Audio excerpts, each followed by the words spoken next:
The stroke of midnight, when the moon's pale light barely pierced the thick fog, the decrepit mausoleum's ancient doors groaned open with a haunting creak.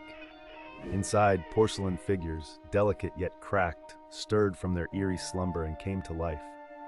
Their faces, fixed in mournful expressions, glinted with a sinister sheen under the dim light.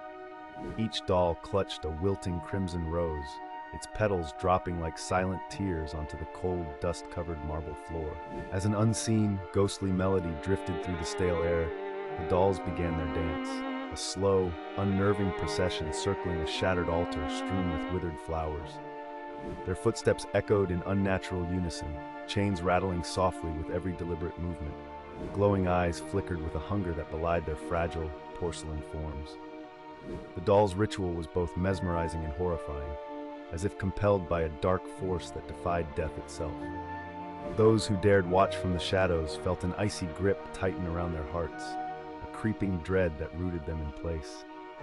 With each mournful twirl and measured step, the dolls seemed to draw life from the surrounding darkness, their cracked porcelain surfaces healing ever so slightly, as if nourished by the night's sinister energy. By the first light of dawn, they froze once more, returning to their lifeless state, leaving behind only the faintest scent of decaying roses and a lingering sense of dread that haunted the air long after the mausoleum's doors slammed shut. In the heart of the cemetery, where moonlight barely touches the earth, legend speaks of a bouquet of roses, each petal soaked in a crimson hue deeper than any blood. These roses, clutched by a porcelain-faced doll, are no ordinary flowers. They are vessels of sorrow and longing, cursed to drain the warmth from any soul that dares to gaze upon them. When the wind howls through the mausoleum's broken windows, the roses begin to wither, their color fading as if feeding on the despair of the living. With every wilting petal, invisible chains snake silently from the bouquet, seeking those who wander too close in the dead of night. The chains slip cold as the grave around ankles and wrists, binding the victim's spirit to the mausoleum's shadowy depths, where light never reaches. The doll's grin widens with each captive, its eyes flashing a sinister, otherworldly red. The roses thrive on this endless cycle, blooming anew with each soul claimed, their haunting beauty masking the torment they conceal. Whispers among the villagers warn, stray not near the crimson bouquet, for its curse is eternal, and escape is but a fading hope swallowed by darkness. The mausoleum stood like a monolith, its stone walls bearing witness to the horrors within. The doll, a porcelain monstrosity, sat enthroned, its red eyes glowing like embers from the underworld. Visitors, drawn by morbid curiosity, would enter, never to return.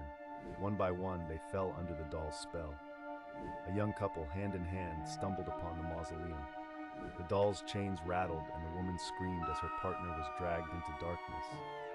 She was left alone, stumbling out into the night, her mind shattered. A group of friends, brave and foolhardy, decided to explore. The doll's melody lured them deeper. One by one, they vanished, until only one remained. He stumbled out, his eyes wide with terror, his skin carved with strange symbols. But one woman, Emily, survived. She entered the mausoleum, determined to uncover its secrets. The doll's eyes locked onto hers, and she felt an icy grip on her soul. But Emily refused to yield. She reached out, touching the doll's face, and for a moment the two locked gazes.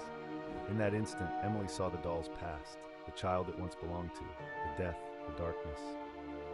The doll's malevolent energy recoiled, repelled by Emily's empathy. She stumbled out, shaken but alive. The doll's chains fell silent, its red eyes dimming. From that day on, Emily was changed. She felt the doll's presence, its whispers in her mind.